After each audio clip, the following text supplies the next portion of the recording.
Mbote na bandi nyonso ya basi ya Congo News. C'est Betty Milka Kiemba. Bo s'abonner na chaîne na biso ya sika basi ya Congo News. Et salami pour na kotombola lokumu ya mwasi. Merci. Hello, c'est Grâce Mbezi la Sexy. Je suis Pierre Bassi à Congo News. Donc voilà, le colangapé, moi c'est à Congo News. Donc voilà, je soutiens, je suis là, vraiment, mère force, babi, aussi banal, beaucoup, bisonno, surtout Bassi, tout ça, anime, tout le mango, les couleurs. Donc, soutien à moi, je soutiens et je regarde, je suis scotché avec Bassi à Congo News. Kitoko, Makasi, tout le mango, les couleurs. Donc, sur le bini pour na Bassi à Congo News. Basi ya Congo longoni ya mama Betty mosala ozo sala ozo pesa visibilité na ba mama ya Congo ozo valoriser biso ba mama ya Congo bongo mosala na yo kanisi nzamba kotala ngoka ozo valoriser ba biso ba mama Mireille ozo valoriser ba mama ministre ba mama ba honorable mama Marie-Josée Ifo ozo valoriser ba mama Juna Fifi ozo valoriser moi nyonso ya Congo ni basi ya Congo ekendeka liboso mokako soa ya yo ya mwana mama Betty kendeka liboso femme forte nyonso tout vos ala sima mama Betty to soutenir ye fondation Mireille Licence nyonso to soutenir mama Betty akendeka liboso Oloba pe lobini pour na Congo ya basi. Ah pour na chaîne na Congo ya basi. OK, biso basi. Donc toi da chaîne na biso ba mama fo to fulango to loba makamba kitoko po tala kaka. Voilà. Et ça bien. Merci. Action. OK, action. Eza ya koyinda. Na boy na ngate ba chaîne ezali, ba YouTube eza partout. Mais boyo kalikambo. Chaîne ya sika. Kombo nangoni na kati ya Suisse. Basi ya Congo News. Ya nani? Belle Milka. Mwana muke abeta kambonda. Bongo biso bakolo tobi. La femme forte. Bino nyonso botala kakaka. Basi ya Congo. Parce que oya kosala kuna eza sombo. Elenge ya boye. Kona chaîne ono. Basi ya Congo News. OK. Ezanga mwana nami lobele ezati po bobi ezanga nani zali ngai Esther merdi mwana lelo liboke ebanga kamoto te lutte contre le VS mbula na buku leta na nzoto boye omona moti na bisi boye ba mama nyonso to ya Congo News émission wana chaîne wana eza ya bino eza ya biso ezali yayo ezape ya biso nyonso tolandaka kaka chaîne oyo babengi kombo basi ya Congo News bon soko landi te bamwasi basi nde ifo balandaka Congo News parce que toza bafemme eza mpona mwa de masita ezali nde bandeliki na suka tozolandaka toujours basi ya Congo News jeudi C'est bon. Basi ya Congo News. Nga action. Ezanga. Mwana nami lobele ezati. Po bobi ezanga. Ezanga nani? Zali ngai Esther merdi mwana lelo. Liboke ebanga kamoto te. Lutte contre le VS mbula na buku leta na nzoto boye. Omona moti. Na bisi boye. Ba mama nyonso to ya Congo News.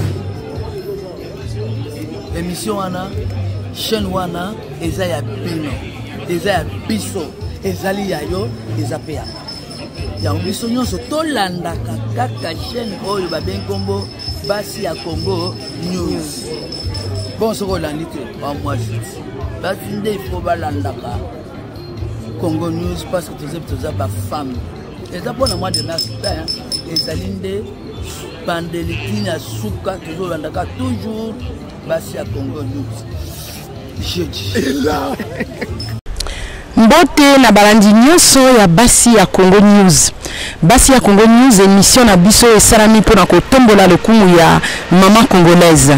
Lelo toza na kati ya RTNC radio pe télévision nationale du Congo. Toye pona kokutana na invité moko de marque. Pona bayebi ngaiti kombo nanga Betty Milka Kiemba nazali mobundeli ya ba maman to militante pour les droits des femmes. Nazali pe une motivatrice pour un leadership féminin d'excellence. Le Glenge Boyebi tozali na spéciale édition 40 ans de carrière ya maman Biliabel la Cléopâtre. Le loto na kati ya RTNC kokutana na moko ya ba journaliste ya basi oyo animaka émission oyo yambaka ba musicien ebele. Toye kokutana na mami Ilela Yafa. Yazali moko ya ba journaliste oyo yambaka ba artiste musicien ya Congo. Yango to monaki ke akokisipe 20 ans na ye ya musala na expérience na ye ayamba pe maman Biliabel mbale bele a travailler pe mingi na maman Biliabel yango to sepela ki ko ya kokutana na mami Ilela pona ko solola na ye apesa biso témoignage na ye ya relation pe collaboration oyo ye azwa na maman Biliabel.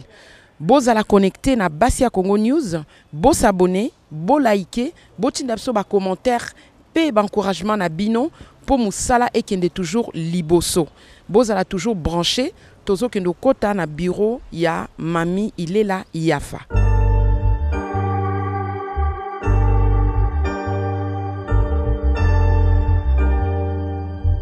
Balandi ya Basia Congo News le blende to exaki bino ki to ya kokutana na mami Ilela yende journaliste ya biso ya makaba artiste a na RTNC. A sali pe musala bomonaki 20 ans na ye première dame maman na biso Denise Nyakero ayaki pe kopesa ba fleur yango biso pe tolobaki lokwa ye asali musala na te mingi ayebi maman Biliabel banda kala akoza pe moko ya bato o bako ko témoigner pour na carrière 40 ans carrière à maman Biliabel yango toye komona ye toza na kati ya bureau na ye ayambi biso na motema moko na esengo yango to sepeli pe to tondi nzambe. Bonjour maman Ilela. Bonjour, Betty qui vole. Moi en classe la biso. Moi en classe la biso. Et c'est mon mingi kokota na bureau na yo, na cadre musala, na yaki pour na musala oyo ya kozo ba témoignage, il y a 40 ans de carrière, il y a maman Biliabel. Puis aux vraiment parmi bateau pe ba ya maraba artiste, au sololana ba on mingi na mona ko ba ko sololana yo te, kozo témoignage na ote ce serait passé à côté de la plaque. Ya mona na sepeli ko ya kokutana na yo.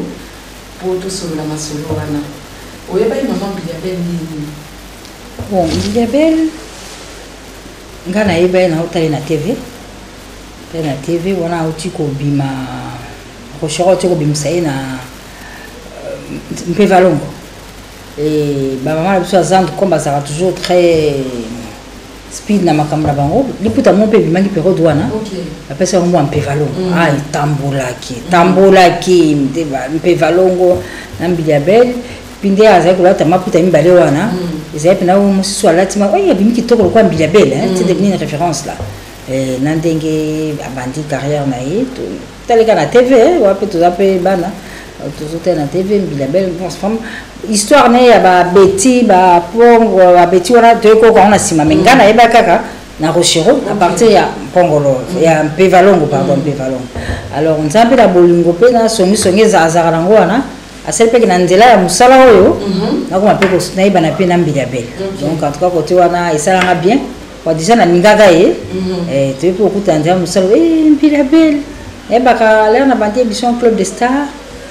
Parmi les premiers invités on a un bac alors tu vois maintenant nous roulaka si quoi yamba na plateau ils arrivent moi passer nous allons ko lula ye ça peut poser des questions bon quoi pas à comprendre qui et qui ndaki na on peut bien OK yo yamba ba artiste belé mais na mona on dirait basi ba mingi te na invité ceux qui na mikosi na statistique basi baza penda sous mingi te.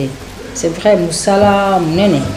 Enfin, ce sont les hommes, ils allaient promouvoir Bassi. Tout ce qui est un pompolo, un pompolo, Pongolov, Vongaye, l'homme Passalaki, Nana, Babaniel, Joli d'État, Rochero, Abana, Yondo Sister, Faya, Dekomsusu, tout ça, Biliabel. Tu as un grand-père.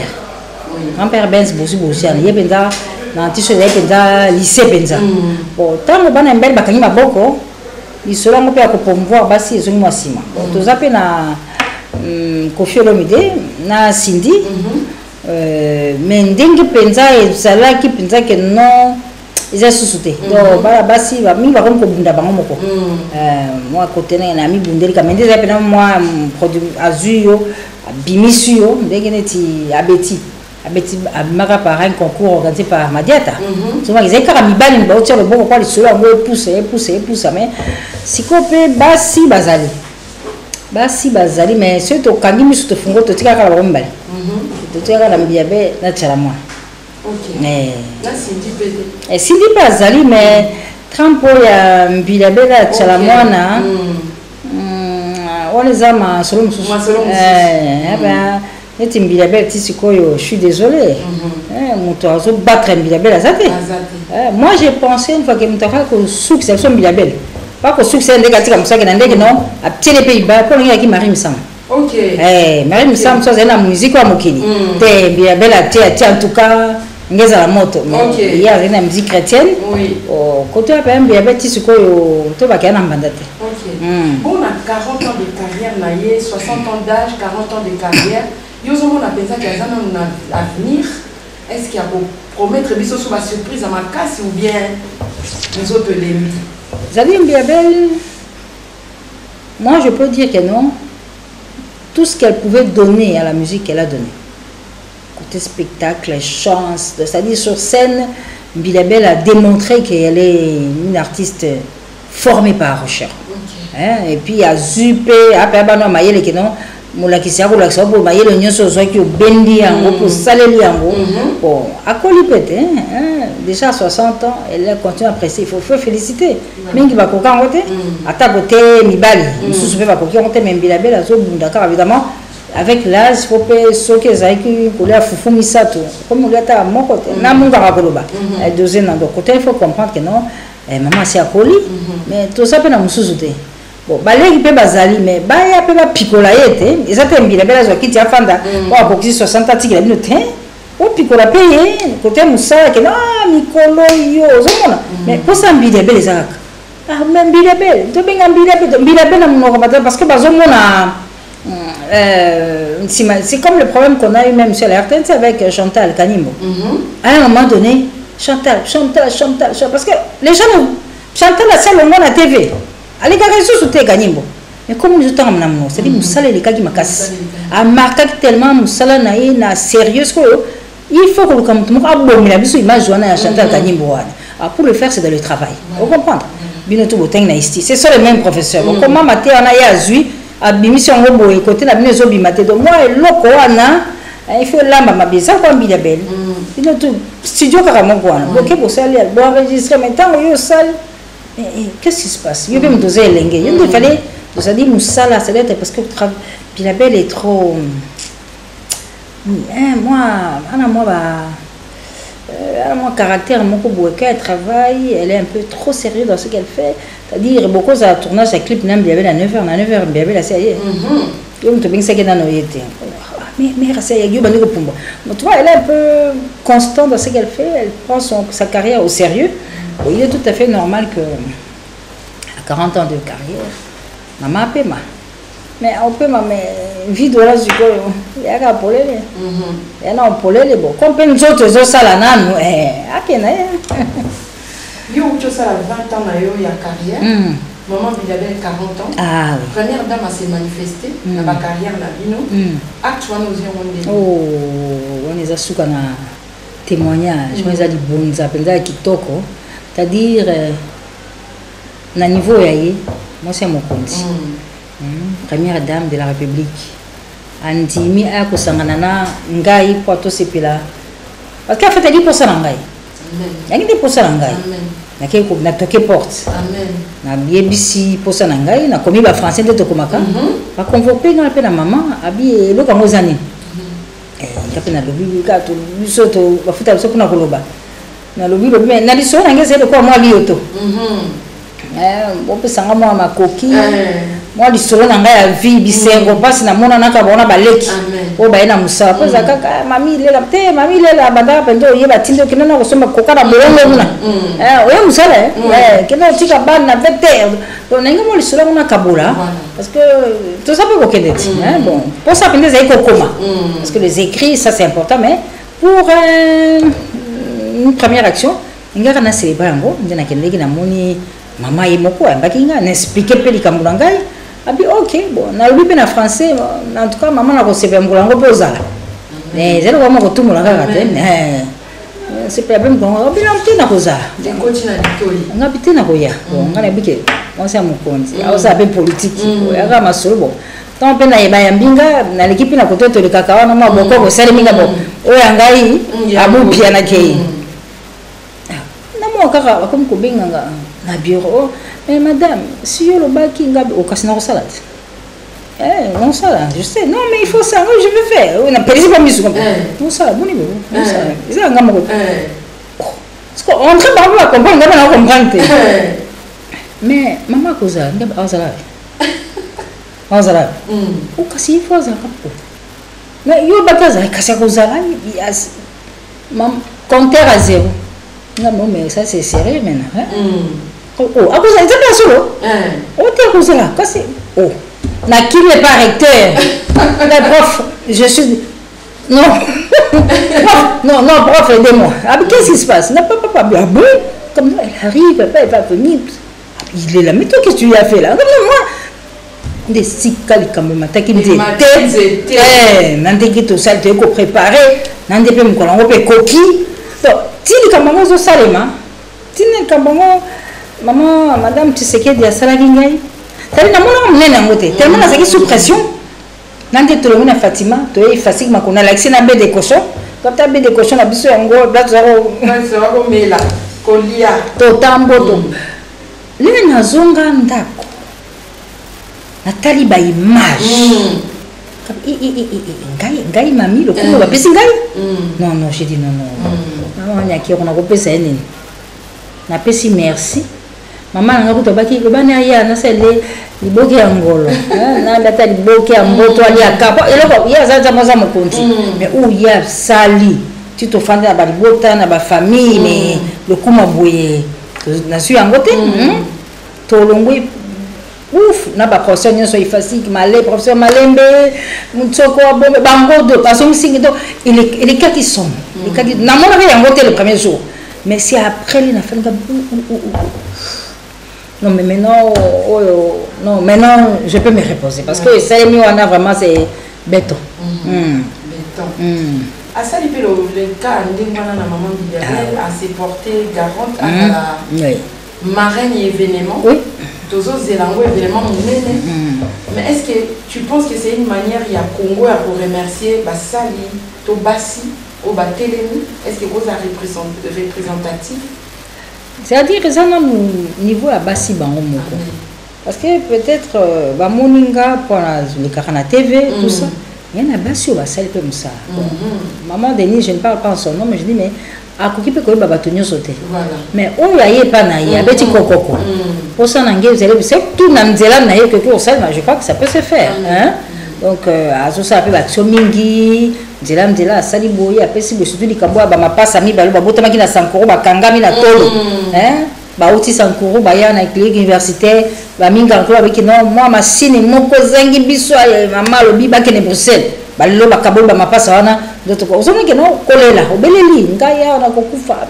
to il faut basi ba posa na bango tam susu pe afandi pa zoluka mais akotambola pe nde obikaka pa tambola mampinga bato tout ça mais kokoma kaka en tout cas na la fondation de Lise Nyakero parce que moi je n'avais qu'écrit parce que nani Nyakero to ebalite to zape ko mo côté et ça peut être que non to kolara côté moko boye to mobai ni azalaka to la metaka baye na ya nanga ite lo côté na komaki na expliquer pam na ndenge ce dossier côté ba basi bakoma bakoma ya koma azo pona kaka bango te comment bien belle sale musala elle mérite Dikambouana. Ah, non, bien belle ça. Non, bien belle ça. N'habité, quand dit maman phénomène, hein.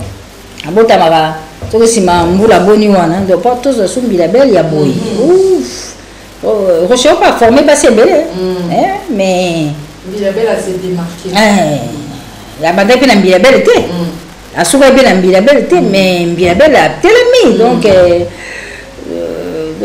à lundi matin ndike c'est atosi yango akoti yango likambo yango alambi yango pe komi yaye pe lelo esika Rocher azali ke atutaka tolo ata olobi mais ye mutu asalaki Bilabel wana mais en tout cas kei kitoko mosala makasi elo nini marka yo na carrière na ye Bilabel oh là là Bilabel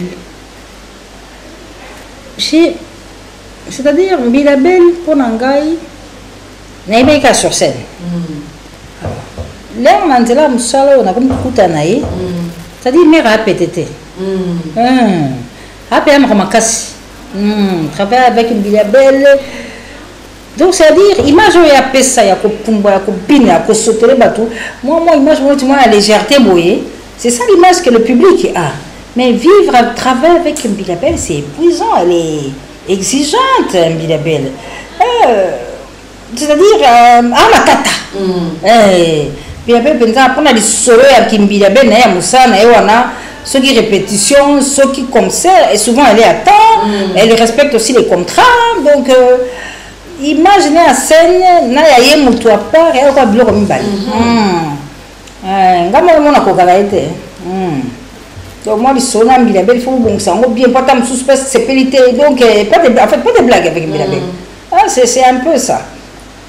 Mais le quand aux arabiens pour mes atta maman bonne nazala belle mais ce que peut pas besoin de péter donc comment c'est deux personnes différentes il faut je comprends pas mais qu'est-ce qui se passe moi je appelle ça là aux écoutez la joke Bilabel on peut se rappeler dans le book oui parce que on a comment oui si mais c'est un peu ces deux facettes de sa vie là qui m'a dérangé un peu au début tu peux voir que non qu'elle est méchante comme ça les gens mais en fait bon la relation on a combien dans ma beauté c'est ça aussi moi la relation combien dans ma beauté ce peut bouiller ben c'est autre chose aussi depuis que tu vas la baninga beaucoup na bango ou sakana ki bango na ba bloka ba kebo ça moi ba relation yo beaucoup dans nzela musala o biso femme bengi mambi o ça puis ndé parce que on misa mutu mabe mais en fait relation besoin nango ça bon côté ce que vous voyez en dehors du plateau du podium, c'est une autre personne.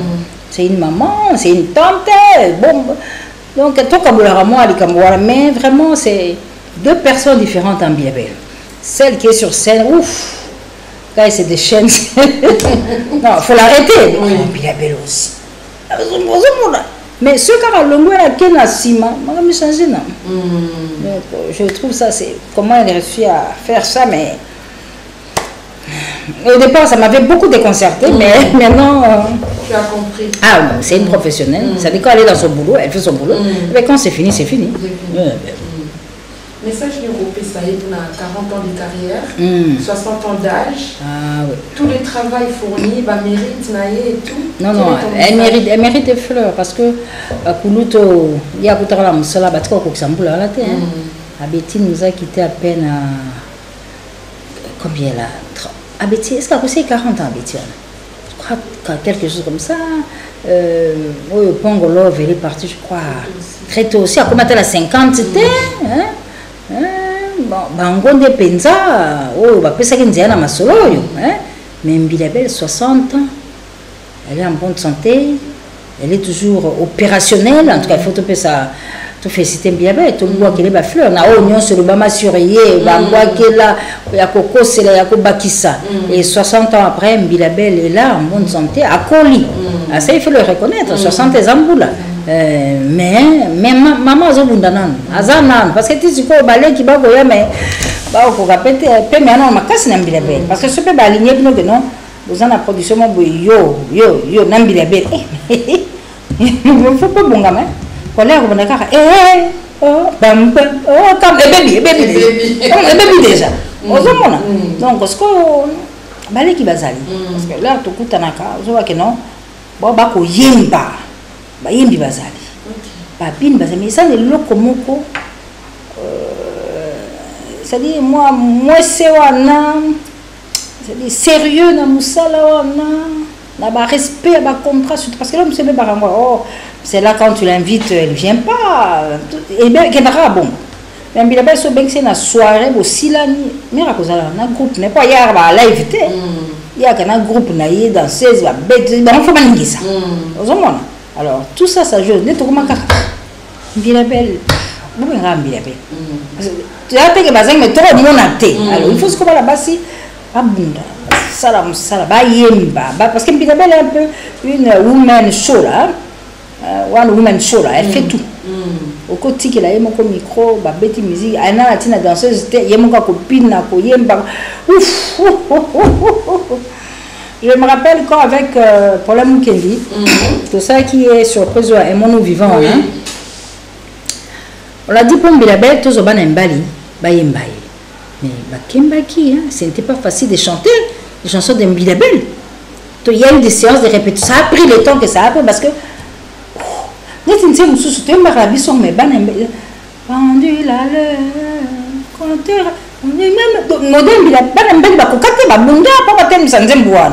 Chanter Mbidabel n'a pas été aussi facile pour eux. Hein?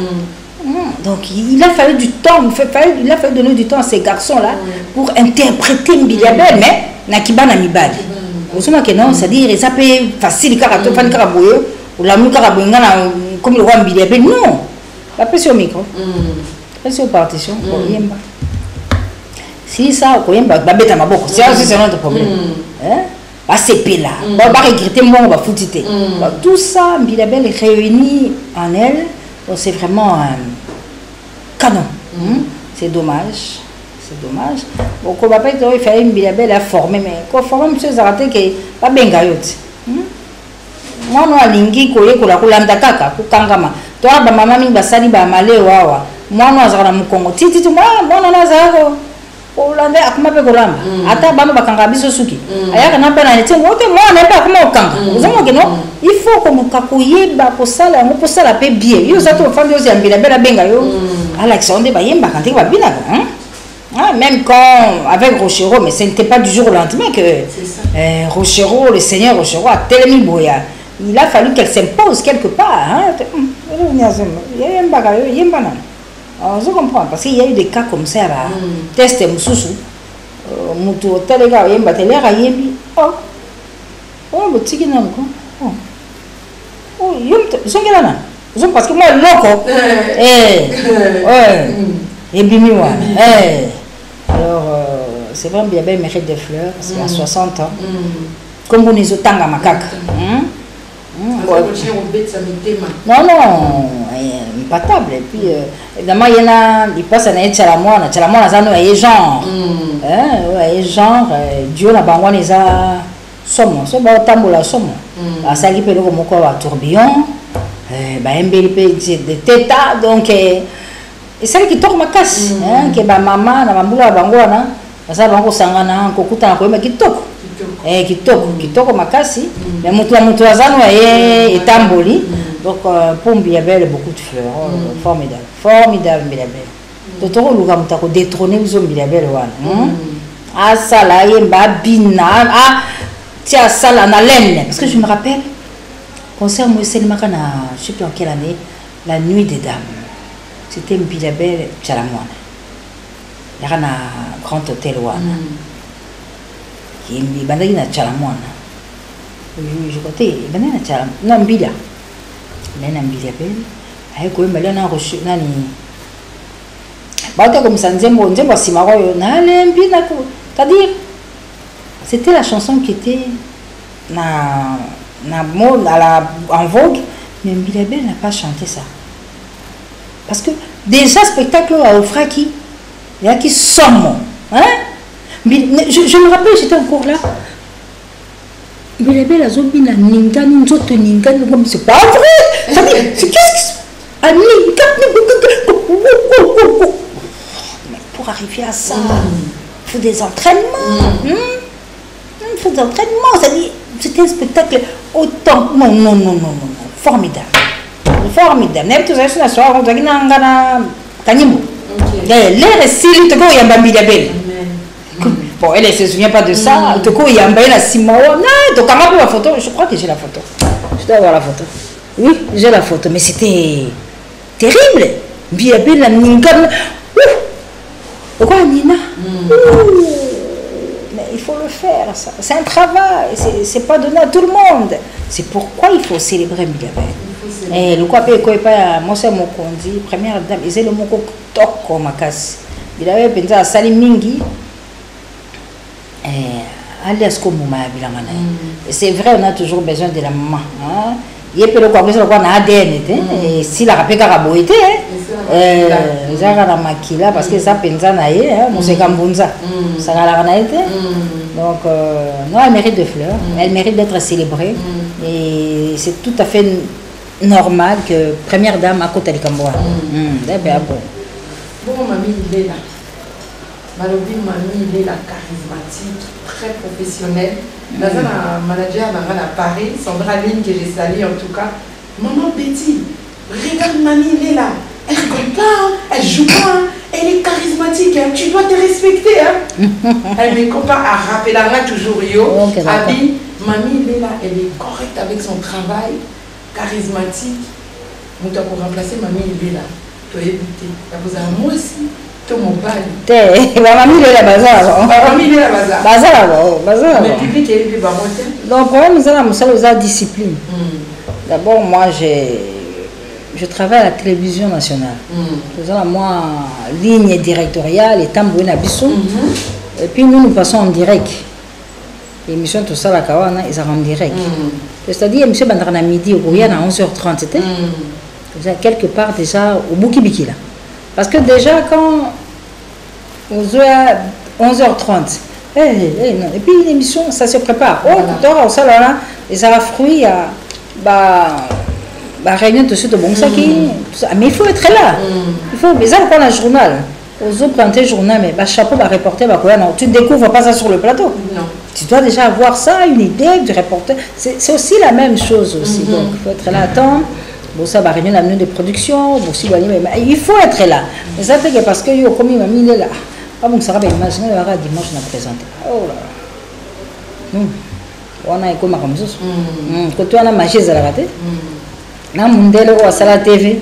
Ah bon, il s'arrête l'émission. Les gens se compliquent un peu. C'est vrai. Moi, les gens, la moussala, benga qui au mais benga pour la moussala. Et pour la moussala. Ate po tata na tika yo boutique te pour na musala yango bazo benga alors musala on faut sala ngo malamu. Moi je suis dans une télévision d'état, nous avons des heures que nous respectons, tout ça na programme na yo il faut zala on a ezate que émission ngembanda et présentatrice ça et dans la commentaire avec salon qu'est-ce que ça va voir avec l'émission voilà que ne soit pour ça ni ba benga mais non tu dois être discipliné pour respecter la hiérarchie pour musala eza tata eza maman ata lelo mami delo bazobele là ou eza te pour batikela nga boutique ça RTNC eza à travers musala alors ko lingana musala ko to sabikira musala wana et puis bien le faire je crois c'est qui c'est makasi moi pe bakulu tu pe bazali bali kamko ko kito tuni biso tuna la biso ya randeza ozlamba ki pondu mais là ko la pondu voici no ki moi you take nini o tenga tshaka ndembi anga tshaka te ngolo yo tipe ndembi pa na yo elengana pe comme donc faut que tout on se remet toujours en question chaque fois 20 ans c'est beaucoup mais c'est encore rien mais il faut toujours continuer à bien les faire ça pas comme si 20 ans au tondi au bimbi non c'est-à-dire musa les agaka c'est discipliné tout ça va conduire et puis que ça kolinga musala wana. Quand tu as l'ingé musala, monsieur à midi, tu ne vas pas te pointer à 11h30. Ça, c'est de la magie. Tu dois préparer l'émission. Ça se prépare en fait. Même, même les improvisations, ça se prépare. Alors, il y a une chose bon. Eh bien, on peut pas s'y WhatsApp, Internet, mais il faut vraiment aimer le travail, bien le faire avec beaucoup de sérieux. Et comment tu as c'est-à-dire Betty Kangamisu tous on a ici à Moulawana ou l'autre peut-être Kambwa que non première dame na mamie les bani comment non ils sont là musala ça c'est pour qui moi cité na musala ndé ba pesi biso le coup moi je vais musala c'est le magi bien té tant musu souper tant c'est mamie qu'est-ce qu'elle me fait là oh non Vous comprenez? Mais il est mon quoi, maman, il est là, ah bon, elle est fait, ok, qu'elle vienne. Moussala. Moussala, on appelle le Baraswahili, donc Moussala kaka. Moussala kaka. Moussala kaka. Yango sele qui est biso lelo, ba honorer biso na moi c'est mon konjamboka. Bilabel peut conseiller ma bon pour na Moussala. Pour Bilabel soit matina podium. Oh, c'est chaud. C'est chaud. C'est-à-dire, tu ne regrettes pas d'être venu à un spectacle d'Mbilabel. Quand tu as regardé la Nyongo, on va aussi ça répertoire, on a sauté. Là, ça souki, vous mettez comme un beau. Ah là là là là, Mbilabel. Oh là là. Tu es en bazana, il y a battu là. 60 ans pour une dame, mingi va coquiller en beauté. En tout cas, surtout pour la bana basse, mingi va coquiller en beauté. Mbilabel, 60 ans. Charmant n'a pas fait avec 60 ans. Oh non, il faut les féliciter. Non, elle mérite des fleurs. Félicitations, Penayo. En tout cas, nous sommes très fiers de Bino. Camarade Nangani, nous sommes tous qui sont en Kassi. Nous avons évité ce pays, on devait laisser un courage de la télévision après 20 ans. Nous avons salaté, nous avons guéri, je suis très fière de vous. En tout cas, félicitations. Basi ya Congo est décidé vraiment qui est à la RTNC, tout ça fait dans le mois de la femme. Ah oui. On a évité ce message de Europé, c'est la Basi ya Congo. Lyon sur Biscagno sur Bazouami, dans le mois de mars, Oyo. Maman m'a mis là au bout de la famille. Ah oui, sans Oyo, Penza. Qui est pèse pour la biso, maman. Sans amour, le coup pour la biso. Moi, faveur et belé, les caracas pour la Sansawana. Mingi pour na musala bilembo maman ya beaucoup bana kitoko maman tangité mais tindi bana classe batang maman wana mérite des fleurs pour comprendre que le bic ya mikola lelo eza côté wana beaucoup les bana kitoko o pe azana nzela bilanga akena tonga akeko sala musala loni abuki pondu akateki pondu c'est toutes ces femmes là courageuses sans os ande à bango ils étaient que wa fandi le lobby. Donc il n'est pas dans le bêtis le lot. On a besoin de $30. Tant qu'on a ici à programmer ce qu'on peut en juin.